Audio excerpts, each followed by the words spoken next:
하나님의 말씀 봅니다. 누가복음 2장 25절에서 35절까지입니다. 교독합니다. 예루살렘에 시몬이라 하는 사람이 있으니 이 사람은 의롭고 경건하여 이스라엘의 일호를 기다리는 자라. 성령이 그 위에 계시더라. 그가 주의 그리스도를 보기 전에는 죽지 아니하는 성령의 지시를 받았더니 성령의 감동으로 성전에 들어가매 마침 부모가 율법의 관례대로 행하고자 하여 그 아기 예수를 데리고 오는지라. 시몬이 아기를 안고 하나님을 찬송하여 이르되 주제여 이제는 말씀하신 대로 종을 평안히 놓아 주시는도다. 내 눈이 주의 구원을 보았사오니 이는 만민 앞에 예비하신 것이요 이방을 주는 빛이요 주의 백성 이스라엘의 영광이라. 그의 부모가 그에 대한 말들을 놀랍게 여기더라. 시몬이 그들에게 축복하고 그의 어머니 마리아에게 말하여 이르되 보라 이는 이스라엘 중 많은 사람을 하여하나 흥하게 하며 이가 받는 현주들이 위하여 생을 가정을 받았고 가지십니다. 또 칼이 내 마음에 찌는 듯 하리니 이는 여러 사람의 마음의 생각을 드러내려 하느니라 하시라. 아멘. 보통 우리나라 민족성, 우리나라 국민들 말할 때 상당히 좀 성급하다, 좀 서두르다 이렇게 생각하는 사람이 많은 것 같습니다. 우리 민족성은 좀 빨리. 그래서 좀만 비행기 타고 딱 나가보면 한국 사람의 대명사가 빨리빨리예요. 다른 말을 잘 못하더라도 빨리빨리는 다 알아들어요. 동남아 특히. 그래서 이 모든 것들은 아마 어느 누구도 부인하지 못할 것입니다. 차를 운전할 때도 보면은 신호를 기다리고 있어야 하는데 기다려요. 근데 미리 끝날 것을 예측하면서 미리 출발하는 분들이 꼭 있습니다. 어떨 때는 또 신호를 그냥 바쁘다는 이유로 그냥 무시하고 막 달려요. 달렸는데 한참 가다 보면 또 다음 신호등이 똑같이 서 있어요. 그런데 여하튼 마음이 그렇게 급한가 봐요. 물론 이런 모습이 늘 부정적인 것만은 아니죠. 그래서 오늘날과 같은 놀라운 세계 유래를 찾아볼 수 없는 그런 발전과 또 이런 놀라운 속도로 이렇게 모든 것들이 달라진 것은 사실입니다. 하지만 우리 인생은 이 기다림이 있어야 한다는 것을 우리는 알아야겠습니다. 우리 인생에는 기다림이 있어야 합니다. 윌리엄 말스톤이라는 심리학자가 한 번은 3,000명을 대상으로 설문조사를 했답니다. 하는데 그 결과 많은 사람들이 사는 목적의 94%가 결국 기다리는 데 있었다라는 통계가 있습니다. 그 많은 시간, 그 많은 에너지와 생각을 전부 기다리는 일에 쓰고 있다라는 것입니다. 따라서 인생은 무엇인가를 기다림으로 시작해서 기다림으로 끝난다고 말할 수 있죠. 소식을 기다리고 사람을 기다리고 또 우리에게 좋은 기회를 기다리고 좀 더 성장하고 변화되기를 기다리고 좀 더 성숙하기를 기다리고 좀 더 좋은 세월을 기다리고 좀 더 발전되기를 기다리고 그래서 좀 더 그 모든 것들이 나아지기를 기다리는 우리의 모습. 자, 이렇게 무엇인가 무던히 기다리며 그 많은 세월들을 그 모든 수고를 하면서 기다리는 게 우리의 인생이라는 것입니다. 그리고 보면 무엇인가를 기다림이 없이는 우리의 삶 속에서 쉽게 이루어지는 일은 하나도 없는 듯합니다. 인생은 그 출발부터 기다림으로 출발하잖아요. 그래서 산모가 새 생명을 잉태해서 10달을 기다림으로 채우게 됩니다. 만일에 새 생명이 10달의 기다림을 다 채우지 못하고 조산하게 되면 어떻게 됩니까? 미숙가, 요즘은 이룬둥이라고 말합니다. 옛날은 막 미숙가 이렇게 했는데 지금은 그런 말을 쓰지 않고 이룬둥이라고 하는데, 이룬둥이로 분류되어서 인큐베이터 안에서 남은 시간들을 기다려야 합니다. 그래서 어느 정도 그런 정상의 범위에 올라왔을 때 딱 나올 수가 있는 거예요. 또한 농부는 이른 봄부터 씨를 뿌립니다. 뭘 위해서요? 가을의 추수를 위해서. 낚시꾼들은 미끼를 던지면서 기다립니다. 고기가 물기만. 밤에는 아침을 기다리고 겨울에는 봄을 기다립니다. 여러분, 또 하루하루의 생활도 기다림의 연속이에요. 약속 시간을 기다리고 전화 오기를 기다리고, 또 내가 문자를 보내면 답장 오기를 기다리고, 또 학교 간 자녀들이 돌아오기를 기다리고, 또 월급날을 기다리고. 그러고 보니 기다림은 우리의 삶을 지탱하게 해주는 든든한 버팀목과 같은 것입니다. 그래서 우리 인생에 이 기다림이 없다고 하면은 참 재미가 없을 것 같아요. 또 기다림이 없다면 어떤 기대도 설렘도 없기 때문에 매일매일 삶이 참 지루할 거예요. 그런데 우리 인생에는 하나님께서 이 기다림을 주셨다는 거예요. 자, 그렇다면 우리에게 이 기다림이란 무엇일까요? 사람들은 언제나 현재로부터 만족을 하지 못하는 존재입니다. 그렇죠? 우리의 삶에 대해서 그냥 만족하는 사람은 거의 없는 것 같아요. 그렇기 때문에 사람들은 언제나 미래를 향해서 기다린다고 말할 수 있을 것입니다.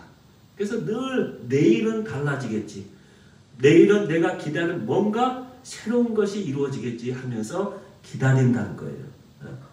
근데 문제는 이 기다리기는 하는데 그 기다림에 합당한 행동이 없다는 데 문제죠.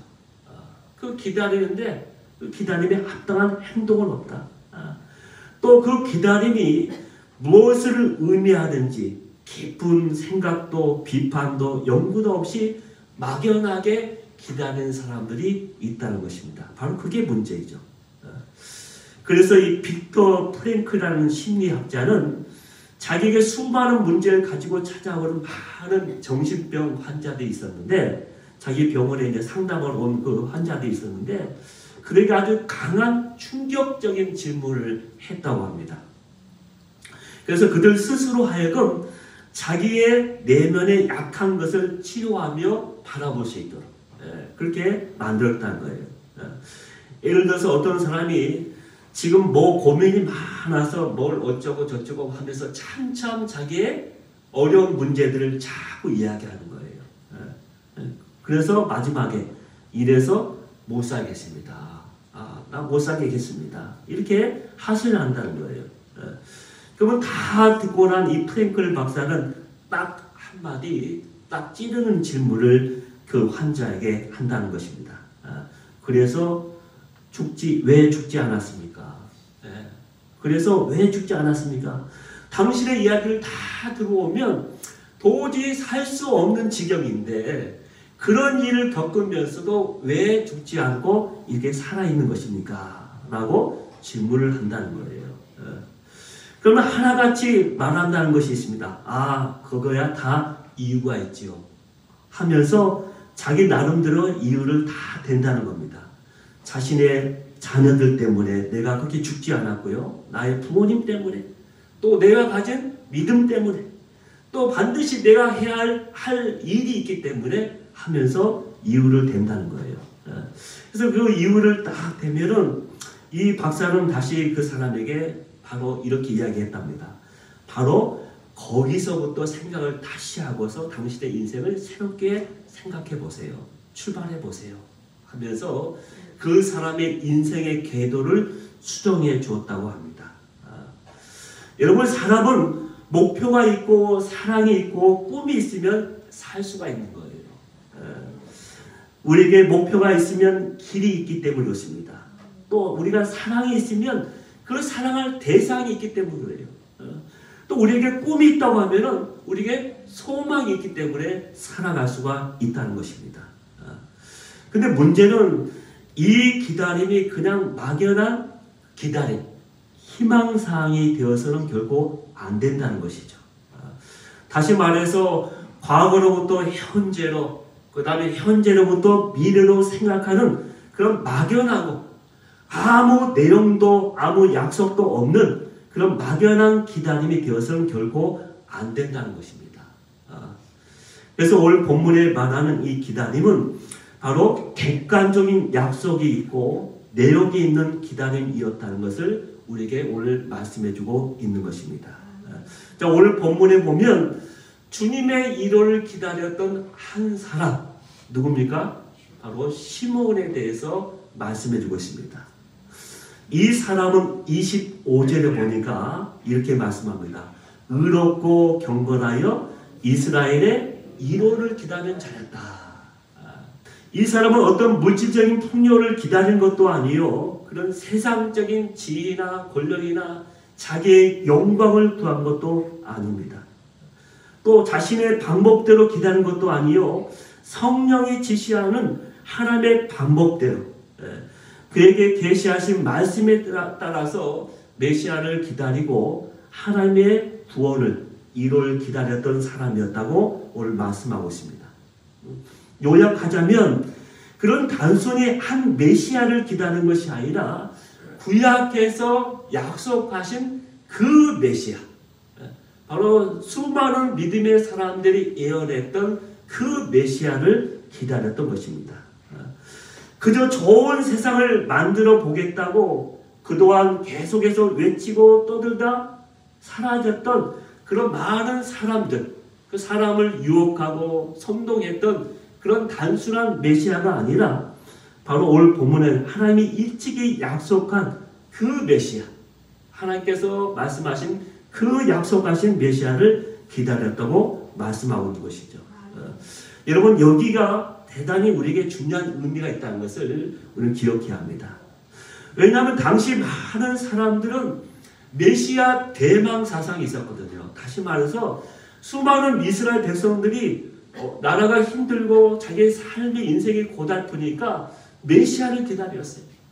그래서 자기의 이 이스라엘을 해방시킬 메시아, 자기의 인생을 뭔가 확 뒤집어 놓을 메시아, 그 메시아가 오면은 새로운 세상이 임하겠다고, 또 새로운 시대가 임하겠다고 수많은 구약의 예언자들이 말씀한 그 메시아를 수많은 사람이 기다렸거든요. 따지고 보면 예수님께서 이 땅에 오신 것도 바로 그 메시아 사상의 맥락에서 설명이 될 수 있습니다. 또 예수님께서 십자가를 지시게 되고 또 십자가에 못 박은 사건도 알고 보면 바로 이 메시아 사상의 차이에서 비롯된 것이기 때문에 그렇습니다. 다시 말해서 메시아를 어떻게 이해하고 있냐에 따라서 그 사람의 신앙의 모습이 달라진다는 거예요. 수많은 사람들이 다 같이 메시아를 기다렸지만 그 메시아가 누구냐, 그 메시아가 와서 어떤 일을 하느냐, 거기에 따라서 그 사람의 모든 생각과 모든 그 행동은 다 달랐다는 거예요. 그래서 많은 사람들이 하나님이 약속한 메시아를 기다려야 했는데 그 메시아보다는 자신의 욕심을 채워줄, 욕망을 채워줄 메시아, 자신들이 원하는 메시아를 꿈꾸면서 다 그 메시아를 기다렸다가 예수를 그렇게 오해하면서 십자가에 달려 죽게 만들었다는 것입니다. 그래서 우리는 어떤 메시아를 기다리며 사느냐, 이게 참 중요한 거예요.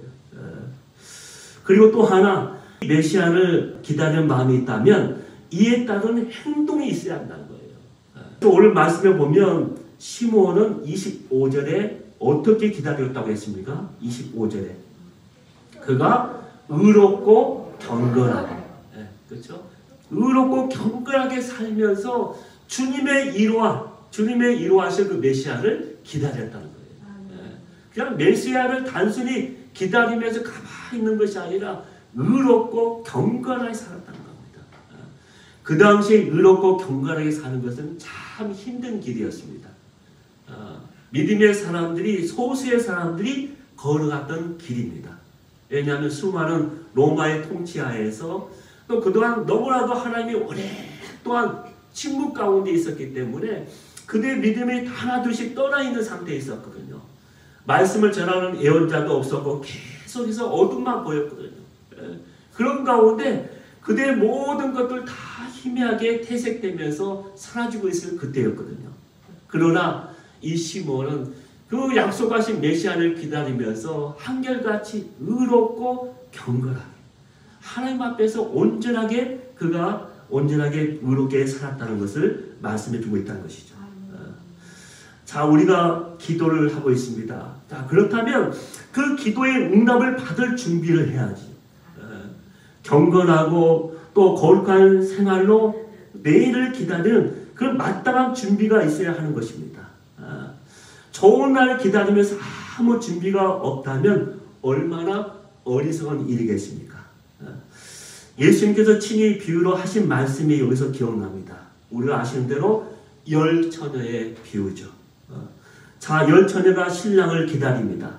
신랑을 기다린다면 신랑을 준비할 마땅히 준비를 해야겠죠. 그 맞이할 준비를 해야겠죠. 준비는 없이 기다리고만 있다면 아마 이 사람은 어리석은 사람일 것입니다. 시집갈 날을 기다린다면 그 신랑과 함께 살 그날을 생각하면서 차곡차곡 그 모든 것들을 준비하며 다 준비를 하면서 기다려야 하는 것이죠. 자, 다가오는 미를 위해서 저와 여러분은 무엇을 준비하고 계십니까? 다시 오실 주님을 만날 준비를 하셨습니까? 영원한 하늘나라에서의 그 영광을 누릴 준비를 했습니까? 다가올 미래를, 종말의 시대를 위해서 여러분은 무엇을 준비하고 계십니까?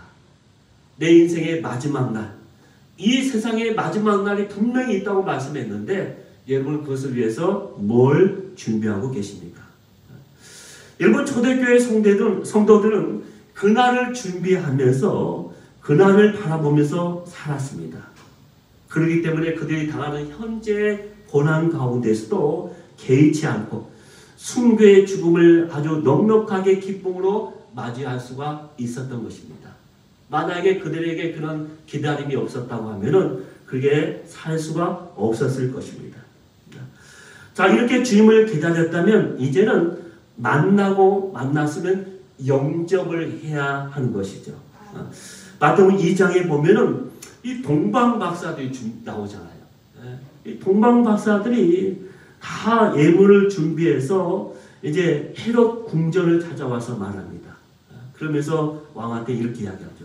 이스라엘 나라에 오신 메시아가 어디서 나셨습니까? 라고 질문합니다. 그러자 마태복음 2장 3절을 보면 이렇게 말합니다. 2장 3절을 볼까요? 헤롯 왕과 온 예루살렘이 듣고 소동한지라. 왕과 온 예루살렘 모든 사람들이 듣고서 막 소동이 일어났다고 했어요. 소동이 일어났다. 그들이 기다렸던 메시아가 왔다 하는데 왜 우리는 몰랐지? 하면서 소동이 일어난 거예요. 그래서 급히 왕이 모든 대제사장과 백성의 서기관들을 모아서 회의를 합니다. 그 결론이 뭡니까? 베들레헴에서 나왔을 것입니다. 라는 결론을 냅니다. 그러자 그 말을 들은 박사들은 바로 그곳을 향하여 갑니다. 가죠. 근데 그렇게 소동을 일으켰던 예루살렘 사람들은 그리로 갔다는 기록이 말씀이 없습니다. 그렇게 기다렸으면서도 막상 왔는데 그들은 그냥 떠들기만 했지 그냥 행동은 아무런 액션은 없었다는 것입니다. 그런데 바로 이 모습이 우리의 모습인지도 모르겠습니다. 당시의 바리새인들, 서기관, 제사장들, 종교 지도자이라고 말할 수 있죠. 그렇게도 간절하게 메시아를 기다렸고 가르쳤습니다. 그러나 정작 예수님께서 오실 때에는 영접하지 않았던 것이죠. 여러분 성경에서 예수님의 탄생 기사를 보면서 우리 마음을 제일 아프게 하는 부분이 무엇입니까? 바로 나실 곳이 없어서 빈방이 없어서 말구유에 나셨다는 말입니다. 주님이 오실 곳이 없어요. 아무도 영접할 수가 없어서 유양간 말구에서 나셔야 했다는 그 사실이 늘 성경을 보면서도 우리의 마음을 아프게 하는 것이죠. 여러분, 그것은 그때나 오늘나 마찬가지입니다. 만약 예수님이 이곳에 왔을 때 정말 내가 가장 귀한 그곳에 내 자리에 그분을 모실 수 있을 것인가. 그뿐 아니라 헤롯은 예수님의 나심을 아는 순간 벌써부터 죽이려고 했잖아요. 가야바도 그를 죽이려고 했습니다. 왜? 자기의 보좌를 양보하기 싫어서. 자기의 모든 가지고 있는 것을 빼앗을까봐 그렇게 싫어했던 것입니다. 그렇게 자기 부정이 어려워서 익숙한 곳으로부터 벗어나질 못해요. 고정관념에서 벗어나질 못해요. 자기의 왕관을 예수님께 드리지 못했던 것이죠. 그래서 우리도 우리 인생 가운데 참 그게 많아요. 여전히 내가 가장 귀한 그곳에 나 자신이 여전히 끝까지 오려고 하는, 내려오려고 생각을 않고 끝까지 가려고 하는 우리의 마음이 있죠. 그럴 때 예수님은 어디에 쓰겠습니까? 그러므로 그들은 예수를 영접하지 못하고 예수님을 결국 십자가에 못 박아 죽여버렸던 것이죠. 이 얼마나 가슴 아픈 이야기입니까? 당시 사람들은 그렇게도 기다렸던 것 같은데 실은 오신 예수님을 영접하지 못했다는 것입니다. 그런데 오늘 본문에 등장하는 시므온을 주목해 보시기 바랍니다. 2장 26절입니다. 2장 26절 다 같이 한번 읽습니다. 그가 주의 그리스도를 보기 전에는 죽지 아니하리라. 성령의 지시를 받았으니. 시므온은 성령의 지시에 순종해서 메시아를 기다리며 준비했던 사람입니다. 드디어 그런 아기 예수님을 뵙게 되었습니다. 그런 아기 예수를 품에 안고서 이렇게 고백합니다. 2장 30절이죠. 다 같이 한번 읽습니다. 내 눈이 주의 구원을 보았사오니. 내 눈이 주의 구원을 보았사오니. 근데 이 말씀 우리가 좀 주목을 해봐요. 내 눈이 메시아를 보았사오니 하지 않았습니다. 아기 예수 메시아를 봤는데 내 눈이 메시아를 보았다고 말씀한 것이 아니라 주의 구원을 보았다고 그렇게 고백하고 있습니다. 이것은 누가복음의 한 특징인데요. 예수님을 보았다는 것은 예수님 안에서 구원이 구체화될 것을 이미 보았다는 겁니다. 다시 말해서 아기 예수를 보고 있지만은 그 아기 예수를 통해서 장차 예수님이 해야 할 그 모든 하나님의 구원 사역, 십자가에 달려 돌아가셨다가 부활하셔서 하나님의 모든 구원을 이루시는 그 완성하는 그것을 이미 시므온은 보았다는 거예요.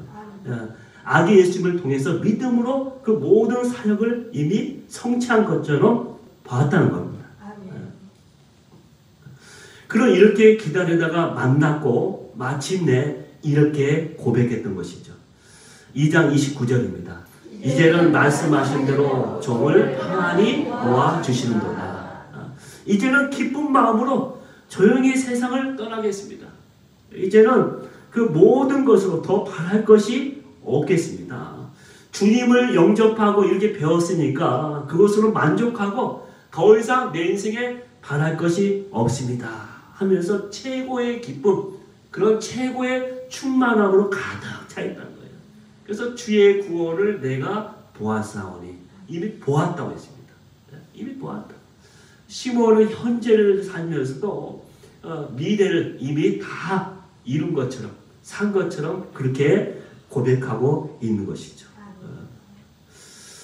지금 저와 여러분은 주님을 이미 영접한 사람들이죠. 시므온이 아기 예수를 보고서도 이렇게 만족하고 최고의 기쁨과 최고의 충만함으로 가득 차 있었는데, 우리들은 이미 주님의 십자가와 부활을 통해서 그 모든 하나님의 구원하신 역사를 이미 다 알고 경험하고 믿는 사람들입니다. 그렇다면 이 모든 것을 이미 알고 고백하고 영접한 우리들은 얼마나 더 감격하며 기뻐하며 충만해야 할지 시므온을 통해서 우리 자신을 한번 점검해 볼 필요가 있다는 것이죠. 시므온은 아기 예수를 보면서도 그렇게 기뻐했는데 이미 우리는 그 모든 것을 다 이룬 그 성취하신 그 주님을 믿고 영접한 우리들은 과연 그런 감격과 기쁨 가운데 우리의 모든 믿음의 생활을 하고 있는지 한번 살펴봐야 한다는 것이죠. 여러분, 기다림은 신앙이고 성숙이고 인격입니다. 노아는 120년 동안을 하나님의 뜻이 성취되기를 기다렸습니다. 노아가 기다릴 수 없었더라면 하나님의 뜻도 나타날 수가 없었을 것입니다. 지금도 하나님은 우리의 기다림을 하나님의 뜻을 나타내시는데 사용하고 계십니다. 우리가 기다려야 하나님도 하나님의 뜻을 나타내십니다. 네덜란드의 신학자 하켄디라는 이 교수가 어떤 글을 한번 발표해서 세상을 상당히 감동을 준 일이 있습니다. 독일군을 피하여서 산으로 도망하다가 일행과 헤어져서 나중에 어느 동굴에서 애롭게 굶주림과 추위 가운데 죽어가던 한 유대인 소녀의 메모를 그가 발견하고 세상에 알렸던 것이죠. 애롭고 굶주림과 추위 속에서 죽은 한 소녀의 손에 종이 한 장이 쥐어져 있었던 것이죠. 그 종이에는 이런 글이 적혀 있었다고 합니다. 나는 지금 햇빛을 볼 수 없으나 저 밖에는 분명히 햇빛이 빛나고 있음을 믿는다. 지금 하나님은 말씀하지 않으시나 분명히 하나님은 이 동굴 속에서도 계심을 나는 믿는다. 지금 나는 가족들과 친구들의 소식을 모르지만 분명히 하나님 나라에서 다시 만나게 될 것을 나는 믿는다. 이 얼마나 고귀한 감동적인 고백입니까? 나이 어린 소녀의 마음속에도 주님을 바라보며 기다림의 이 소망이 있었기 때문에 자신의 죽음을 정면으로 아주 용기 있게 담대하게 맞이할 수가 있었던 것이죠. 비록 힘없고 나약한 한 소녀였지만은 어느 위대한 사람보다도 어쩌면 더 침착하고 용감하게 죽음 자체를 두려워하지 않으면서 담대하게 맞이했는지도 모르겠습니다. 여러분, 우리의 기다림은 세상 사람들의 헛된 꿈을 기다리는 그런 기다림이 아닙니다. 우리의 소망은 죽은 소망이 아니라 산 소망이고 약속에 있는 소망입니다. 장차 우리의 나타날 영광을 바라보는 기다림의 산 소망입니다.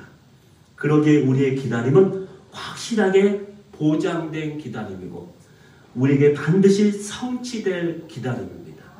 주님께서 약속하신 그 모든 것을 약속하신 대로 부활하여 하늘에 승천하신 그 주님은 다시 이 땅에 오셔서 그 모든 것을 회복하며 하나님의 원하시는 새 나라로 저와 여러분을 인도할 것입니다. 이 약속을 믿으면서 오늘 또 우리의 절망과 때때로 우리의 삶 가운데 우리를 흔들리게 하면서 우리의 많은 삶의 파도 있을지라도 그 속에서 그 주님을 생각하면서 약속의 하나님을 믿으며 담대하게 나아갈 수 있는 저와 여러분이 되기를 주의 이름으로 축원합니다. 기도하겠습니다.